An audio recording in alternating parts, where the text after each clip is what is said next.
오늘 본문의 말씀의 내용은 1절 말씀부터 11절까지 말씀을 우리 함께 상고했는데 금주와 다음 주 두 부분으로 나누어서 말씀을 나누려고 합니다.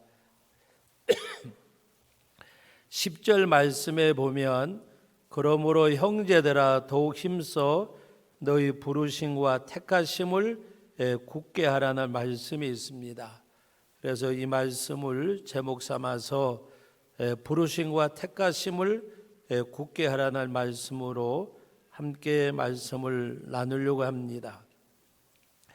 2절 말씀의 내용을 보면 하나님과 우리 주 예수를 알므로 은혜와 평강이 너희에게 더욱 많을지어다. 우리가 부르심을 택하심을 굳게 하라고 말씀하는 가운데 우리가 부르심과 택하심을 굳게 하는 길이 뭔가, 그 중에 하나가 바로 오늘 여기 2절에 말씀하고 있는 하나님과 우리 주 예수를 알므로 은혜와 평강이 너희에게 더욱 많을지어다. 사랑하는 우리 성도 가족 여러분, 예수 그리스도를 내가 알므로 알아감으로 말미암아 은혜와 평강이 내 삶 속에 너희에게 더욱 많을지어다라고 이 베드로 사도가 오늘 1절 말씀 우리 같이 한번 읽어봅니다. 예수 그리스도의 종이며 사도인 시몬 베드로는 우리 하나님과 구주 예수 그리스도의 의를 힘입어 동일하게 보배로운 믿음을 우리와 함께 받은 자들에게 편지한다. 바로 예수 그리스도의 의를 힘입어 바로 주님의 보혈로 속죄함을 입은 하나님의 백성들, 그러므로 이 동일한 보배로운 믿음을 우리와 함께 받은 자들에게 편지한다고 말씀하셨습니다. 우리가 지금 하나님 앞에 받은 믿음이 그냥 우리가 경히 여길 수 있는 그런 것이 아니라 세상의 어느 것과도 바꿀 수 없는 나에게서 보배로운 믿음이라고 오늘 말씀하고 있습니다. 고린도전서에 보면 사도 바울이 내가 질그릇이지만 이 질그릇에 보배를 가졌다고 말씀하셨습니다. 우리는 연약하고 깨어지기 잘하는 질그릇과 같은 우리들이지만 우리 안에 계신 예수 그리스도는 세상의 어느 것과도 바꿀 수 없는 보배로운, 우리가 그 보배를 우리 질그릇에 품었다고 하는 말씀의 내용입니다.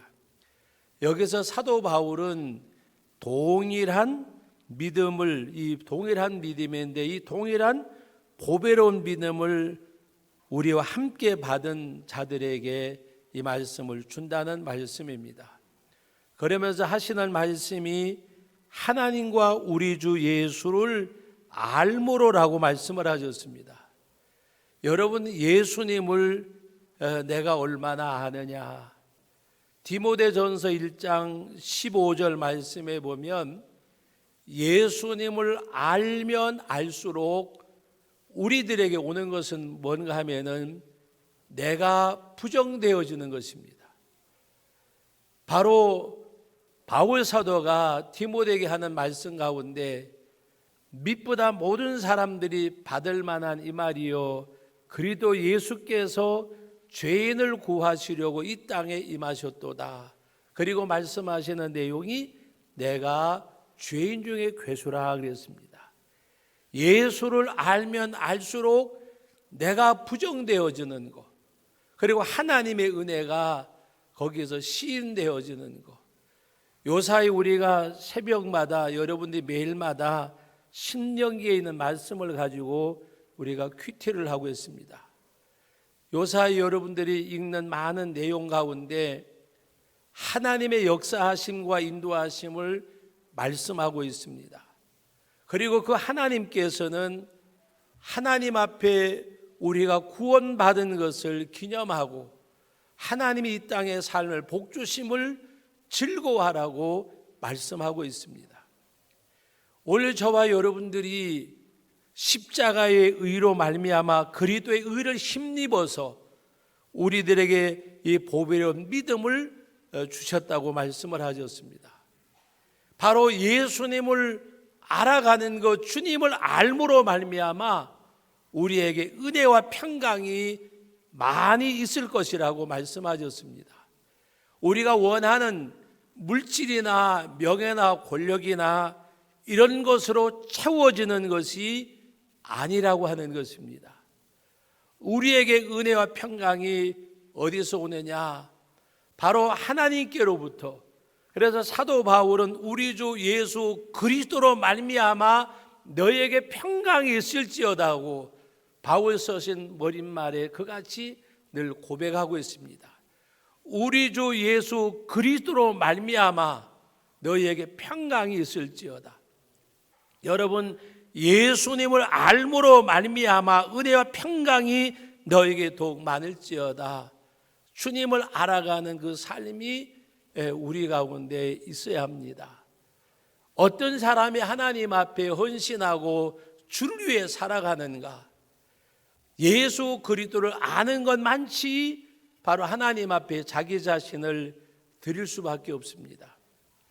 자기 자신을 드리는 삶이 없고 신앙생활이 하나의 내 삶의 일부분으로 다가오는 사람에게는 예수님이 누구신지 그냥 우리가 알지 못하고, 여러분 조금 전에 우리 두 학생이 나와가지고 어머니 아버지에게 읽는 글을 읽어봤지만 여러분들 생각에는 얼마나 마음에 와 닿으세요? 그러나 그 아이들의 입장에서 이야기하는 거예요. 여러분, 우리 부모님을 아는 것은 아마 남자들보다가 여자분들이 더 어머니를 알 거예요. 여러분, 어머니날 카네이션을 달아드리는데 이 카네이션 유래가 어디서 왔는가 하면 카네이션 꽃말이 어머니 사랑해라는 꽃말이 카네이션의 꽃말이에요. 1910년도에 미국에 있는 버지니아 그 웨이브 스턴이라고 하는 곳에 어느 한 교사가 있었는데 주일학교 선생님을 26년 동안 하면서 그분이 행한 일은 그 마을에 부모가 없는 아이들을 돌보내를 시작을 했습니다. 부모가 있는 아이들이 아닌 부모가 없는 아이들, 그 아이들에게 무엇을 가르쳤는가 하면은 어른을 공경하고 사랑하는 일. 너희가 지금 부모님이 없어서 부모님의 사랑을 잘 모르지만 교회도 교회 밖에도 어른들이 있는데 어른들을 공경하고 사랑하면 하나님의 약속이 있는 첫 계명이라고 말씀하셨는데 너희에게 은혜와 복을 줄 거야. 그리고 부모가 없는 아이들을 그가 돌보다가 나중에 병들어서 죽게 되었을 때에 그가 키운 아이들 가운데 안나라고 하는 아이가 그 자베스가 죽은 영전에다가 그 카네이션 꽃을 갖다 바치게 되어졌습니다. 이것을 본 동네 사람들이 그 자바스의 아름다운 것을 기리기 위해서 그를 위한 추모 행사를 벌였는데 1914년도에 미국의 월슨 대통령이 5월 둘째 주일을 어머니 날로 정하여서 지키게 했습니다. 5월 8일이 아니라 그건 기독교 국가니까 5월 둘째 주일로. 그래서 어머니 날을 지키게 되어졌고 우리나라는 1955년도에 국무회의에서 어머니 날을 5월 8일로 정해가지고 56년도 5월 8일 날 제1회 어머니 날 행사를 하게 되었고, 또 왜 어머니 날만 자꾸 이야기하니까 1973년도에 어버이날로 바꿔가지고 지금까지 이렇게 내려오고 있습니다. 그러나 그 어머니 날의 유래는 지금 우리는 어버이날로 바꿨지만 그 어머니날, 그 어머니의 그 삶에 대해서 우리 아까 잠깐 보셨지만 그냥 어머니는 당연히 그런 일을 겪고 살아야 되는 것처럼 여겨오던 바로 그 시절도 있었고, 또 어머니는 제가 설교 시작하면서 말씀드렸지만 아들이 생매장 시켰는데도 불구하고 생매장 가운데서 건짐을 받고 아들이 얼마나 벌을 받아야 되느냐고 아들을 걱정하는 어머니의 모습. 여러분, 정말 어머니는 아들보다가 우리 어머니, 딸이 더 잘할 거예요. 왜? 성장해서 자식을 낳아볼 때에. 그래서 자식을 낳아보면 어머니를 알기 시작한다고 합니다. 어머니를 아는 것이 아니라 내가 아이를 낳아보면 어머니를 알기를 시작한다는 거예요. 여러분, 세상에 많은 기쁨들이 있지만 어머니가 자식을 낳아서 기뻐하는 것은 정말 아름다운 모습이잖아요. 얼마 전에 제 선배 목사님 한 분이 자기 며느리가 손자를 낳았는데 사진을 보내줬어요. 그 며느리가 아이를 안고 누워 있는 거, 입원해 누워 있는 거. 자기는 자기 며느리가 손자니까 이쁘지만 저한테 머리 풀어 헤치고 그 산모 사진이 뭐가 이쁘겠어요. 그래서 제가 답글 달기를, 아니 할아버지 닮아서 애가 이쁘지 않네. 그렇게 답글을 달면서 제가 혼자 느낀 게 본인은 너무 기쁘고 감사한 거예요. 그런데 여러분, 제가 그 사진을 보면서 엄마의 얼굴을 보니까 너무 기뻐하는 거야. 여러분 생각해 보세요. 아이를 낳은 엄마의 기쁨은 그 산고를 겪으면서, 요사이는 의술이 발달되어져서 유도분만도 하고 제왕절개도 하고 쉽게 낳지만 자연분만 할 때 얼마나 힘들었겠어요. 그래서 정말 엄마를 알려면 자연분만을 해야 엄마를 안다 그러더라고요. 언제 부모를 다 알게 되느냐? 내가 세상의 삶을 끝날 때래야 부모를 온전히 알게 된다고 합니다. 여러분, 오늘 우리들이 부모를 알아가는 건 많지 부모에게 효도하는 거예요. 저와 함께 저의 1년 선배된 목사님이 한 분 계시는데 딸 넷에다가 아들이 하나 있어요. 5을 낳았는데 이 아이들을 잘 키워가지고 넷이 다 잘 되어졌어요. 의사도 있고 하여튼 이렇게 오늘날 우리 아이들이 그렇게 됐으며 하는 부러워할 정도로 내 아이들이 다 잘 되어졌어요. 근데 맨 마지 하나가 아이가 개척교회하고 아주 어려울 때에 이 맏딸을 낳았어요. 그래서 고등학교도 억지로 힘들게 보내게 되어졌고 5을 지금 키워서 나머지 아이들이 다 이렇게 효도를 잘하지만 그 목사님과 사모님이 하는 말이 정말 부모의 마음을 알아주는 것은 고등학교도 억지로 보낸 맏딸이 마음을 알아준대요. 그래서 제가 뻔히 무슨 말 하는 거 알면서도 용돈 많이 주냐 그랬더니 한마디로 얘기하는 것이, 이 내 아이들 가운데 하나한테 가서 갈비를 얻어먹는 것보다가 우리 큰아이한테 된장국 얻어먹는 것이 훨씬 맛있다고. 그런데 이 목사님 4분이 맏딸한테 한번 그 이야기를 했대요. 야, 정말 미안하다. 우리가 어려울 때라 너를 공부를 많이 시키지 못하고 그래서 너무 미안하다 그랬더니 뭐라고 대답을 하는가 하면, 아니에요.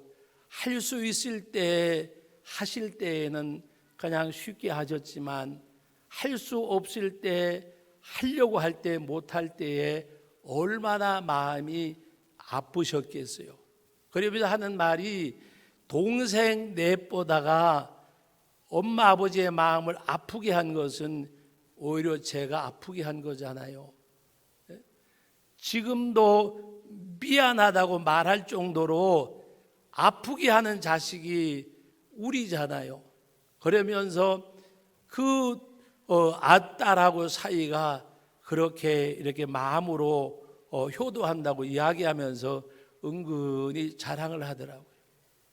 여러분, 할 수 있을 때 부모님이 할 때는 그래도 쉬우셨지만 할 수 없는 가운데 하려고 하다 하지 못할 때에 얼마나 마음이 아팠을까요? 라고 하면서 그것이 부모를 알아가는 거잖아요.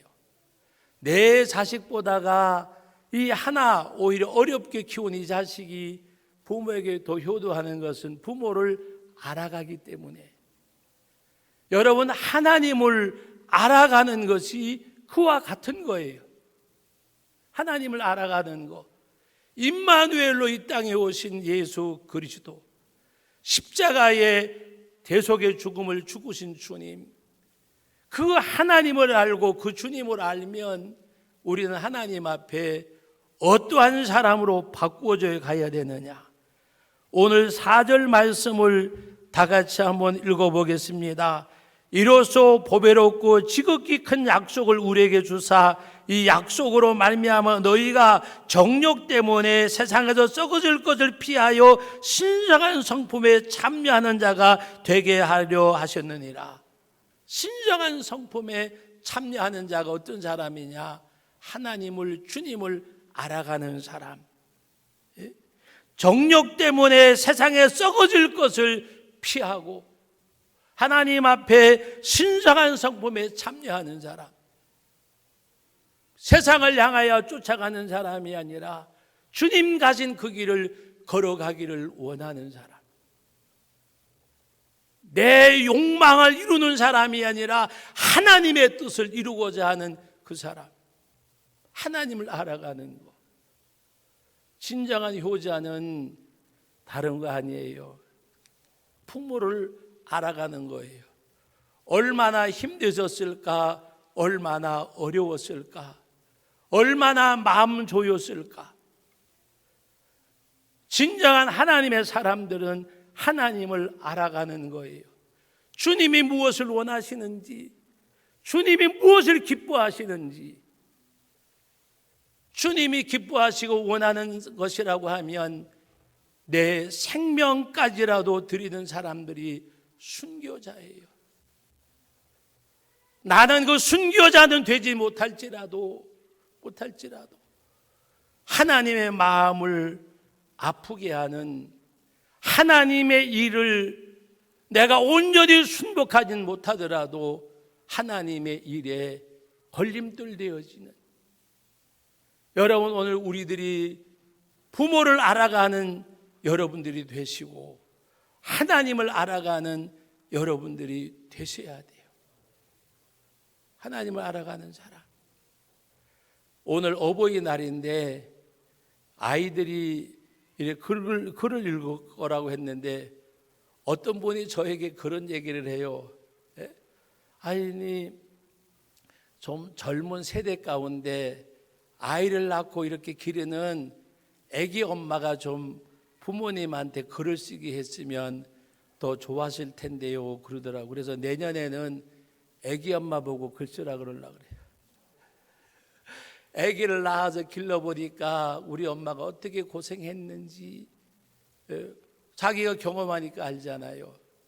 하나님을 아는 사람은 주님을 위해 살아보지 않고는 하나님을 알 수 없어요. 주님을 위해 사는 그 삶이 없으면 은혜와 평강이 많을지어다라고 말씀하셨는데, 주님이 나를 위해서 이 땅에 오셔서 십자가의 보혈로 구속해 주신 것처럼 내가 그 주님을 알고 말씀과 믿음 안에 살아가는, 바로 하나님의 말씀을 읽고 그 다음에 듣고 뭐하는 자가, 지키는 자가 복이 있다 그랬어요. 하나님을 알아가는 사람이 어떤 사람이냐? 하나님의 말씀을 자기의 삶 속에서 담아내는 사람, 말씀이기에 아멘하고 말씀에게 순종하고, 그리고 그것이 기쁨이 될 때에 진정한 하나님의 은혜와 평강이 그 심령 속에 넘쳐나요. 물질에서 얻는 것 아니에요. 세상 부귀영화에서 얻는 것 아니에요. 5 자녀를 키우는데도 성공한 4 자녀가 섬기는 것이 물질적으로 훨씬 잘 섬기겠지요. 그러나 고생하면서 키웠던 그 자식, 부모를 알아가니까 해주고 싶은데 해주지 못하는 우리 엄마 아빠의 마음이 얼마나 아팠을까. 그 마음을 헤아리는 딸의 효성은 양적으로 질적으로는 못할지 몰라도 그의 마음이 담겨져 있기 때문에 그러면서 얼마 그 이야기를 하면 그래요. 이제 하나님이 그래도 그놈에게 복 주셔서 이제 작년부터는 이제 조금 생활이 많이 피어졌어. 여러분, 하나님 앞에서 우리의 삶은 주님이 주신 은혜와 평강이 내 삶을 주관하셔야 돼요. 이것은 세상 환경과는 아무런 상관이 없어요. 내가 세상 환경 속에서 내 믿음의 변화가 있는 것은 그 주님을 내가 알지 못하기 때문이에요. 오늘 저와 여러분들은 정말 여러분들이 육신의 부모님을 알아가고 우리의 영원한 생명의 근원 되신 하나님 아버지를 알아가는 가운데 하나님 앞에도 효자가 되시고 사람들 앞에도 효자가 되고, 저는 말씀을 맺으면서 한번 그렇게 생각해 봐요. 육신의 부모를 공경하면 내가 땅에서 잘 되고 장수하리라 그랬는데, 내가 내 하나님 여호와를 잘 공경하면 땅에서 아니라 땅과 하늘에서 너희 상급이 있을 것이고 하나님이 너를 크게 존귀하게 여기시리라고 말씀하실 것 같아요. 육신의 부모를 통해서 약속의 계명을 주신 하나님, 오늘 우리가 영원한 생명의 아버지 그 주님 위에 살아가는 가운데 그 주님이 주시는 은혜와 평강을 여러분의 심령 속에 가득하게 넘치고 하나님의 인도하심 함께 하심이 경험되어지는 복이 있기를 주의 이름으로 축복합니다. 거룩하신 하나님 아버지, 은혜와 사랑을 감사드립니다. 오늘 이 시간에도 귀한 말씀 상고하였습니다. 영육간에 정말 하나님 앞에 마음을 다하는, 부모님에게 마음을 다하는 우리 제천 성도교회 성도들 되게 하옵소서. 예수님의 이름으로 기도하옵나이다. 아멘.